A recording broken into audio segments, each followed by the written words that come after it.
Alors, dans la dernière vidéo, j'avais présenté donc le cahier des charges, les spécifications du système de gestion donc d'une base de données de connaissances, ok, avec le web service qui permettra donc de l'utiliser.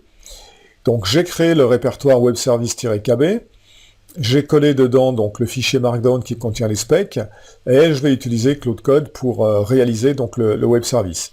Alors, Claude Code, j'ai demandé à Claude justement de me fournir donc la commande d'installation. Donc simplement, avant, donc je rappelle que Claude Code, c'est un outil en ligne de commande d'Anthropic pour le développement assisté par intelligence artificielle. Pour l'installer, ben, vous utilisez Claude et vous lui demandez de vous fournir la commande d'installation. Ok, donc on peut copier la commande. Ensuite, on revient dans le répertoire ici. Et il me faut un terminal pour exécuter la commande. Le terminal, on peut le lancer de n'importe où, je le lance d'ici, mais il peut être lancé de n'importe où.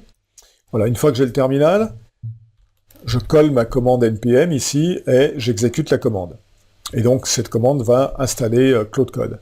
Moi, je ne vais pas le faire, puisque j'ai déjà installé Claude Code, et ce que je peux faire ici, c'est directement appeler Claude, ok, avec la commande Claude, tout simplement. Et ce que je vais faire, donc j'ai préparé un prompt à l'avance, parce que le problème ici, c'est qu'on n'a pas tellement de moyens d'édition dans cette zone, hein, il n'y a qu'une seule ligne, et si on a un prompt qui est assez volumineux, on peut pas il faut le préparer dans un notepad. Donc je copie ce prompt, je reviens sur la fenêtre de mon terminal, je colle le prompt à l'intérieur, vous voyez qu'il ne s'affiche pas complètement, hein, il est sous cette forme-là, et je lance donc le processus de réalisation donc, du web service. Alors ça va prendre un certain laps de temps, je vais abréger la vidéo, hein, et puis je reviens donc dès que c'est terminé. Ok, donc voilà, j'ai balancé le prompt ici, et il commence à travailler. Hein. Bien vérifier qu'on est bien sur le bon répertoire. Voilà, je vous retrouve une fois que le web service aura été créé par Claude. Le web service a été créé, Claude Code donc vient juste de rendre la main. On voit qu'en fait, il a mis à peu près 13 minutes hein, pour arriver au bout. Alors, je pense qu'il a rencontré quelques petits soucis avec un serveur qui tournait déjà. Normalement, ça doit être plus court, il doit mettre à peu près 5-6 minutes. Donc là, j'ai une réponse, le projet est complet, entièrement fonctionnel. Il m'affiche ici la structure des répertoires et des fichiers, hein. Les résultats des tests, donc il a testé effectivement le fonctionnement. Voilà. Donc ce qu'on voit ici, c'est effectivement qu'on a bien l'architecture ici avec les différentes couches, statique, service, routeur, modèle, database.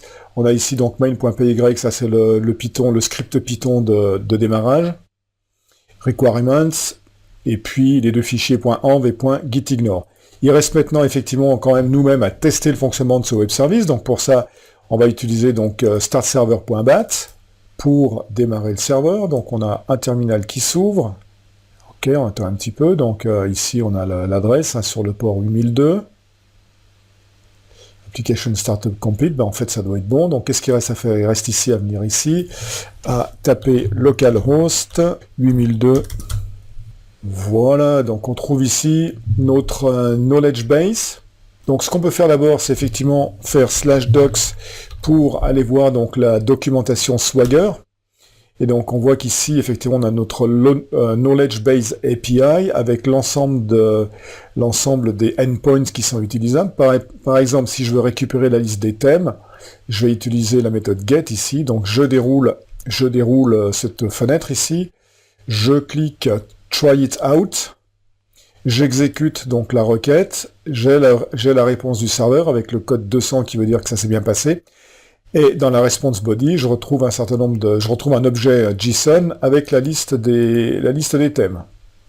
Ok, donc ça montre que notre serveur fonctionne correctement. Et donc ici, vous pouvez utiliser Swagger pour tester l'ensemble des URL ou des endpoints de l'API. Alors, qu'est-ce qu'il reste à faire? Bien, j'appelle directement l'application. Voilà, ce qu'on peut essayer de faire, c'est mettre, pour vérifier qu'effectivement on a bien dans la zone code le formatage qui va bien. Ce que je vais faire, c'est que je vais récupérer du code Kotlin. Voilà, je vais récupérer ici cette classe. Voilà, ce que je vais faire là, c'est que je vais modifier par exemple fiche test router, modifier. Voilà, et puis ici dans la zone de code, je vais taper, alors il faut bien mettre la balise Kotlin. bien qu'il est possible que le système soit capable de détecter que c'est du Kotlin, et n'a peut-être pas besoin de la balise, mais là, je vais quand même la mettre. 1, 2, 3, 4, alors il faut que 3 symboles comme ceci. Je clique sur enregistrer. Voilà, donc grâce au Markdown, on a une belle apparence du code. Maintenant, ce que je peux faire aussi, c'est dans la description. Voilà, on a ici une description. Si je mets un dièse devant, si je mets un dièse devant, ça va permettre de formater, en fait la description. Hein. Donc, on peut utiliser les balises Markdown à la fois dans la description, dans la zone de code, et puis éventuellement aussi dans la zone de solution. Notre système de base de données de connaissances fonctionne. On a aussi ici les listes déroulantes qui permettent de filtrer par thème, par type, et puis de voir la liste des tags.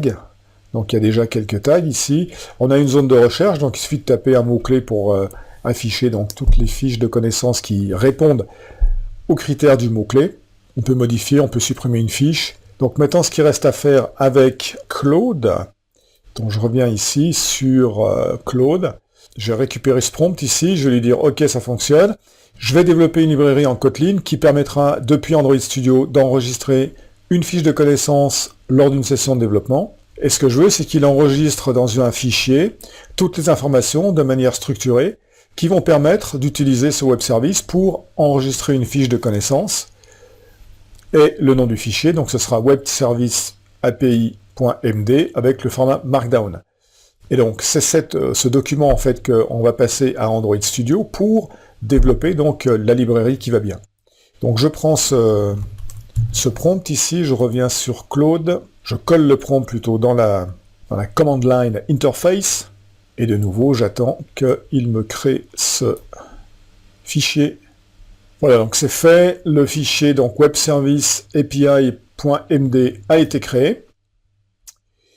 Donc voilà, en conclusion, on peut dire que dans cette vidéo, ce qu'on vient de faire, c'est d'utiliser Claude Code pour donc réaliser le web service de gestion de la base de connaissances. On a maintenant effectivement un fichier qui donne toutes les specs pour utiliser ce web service.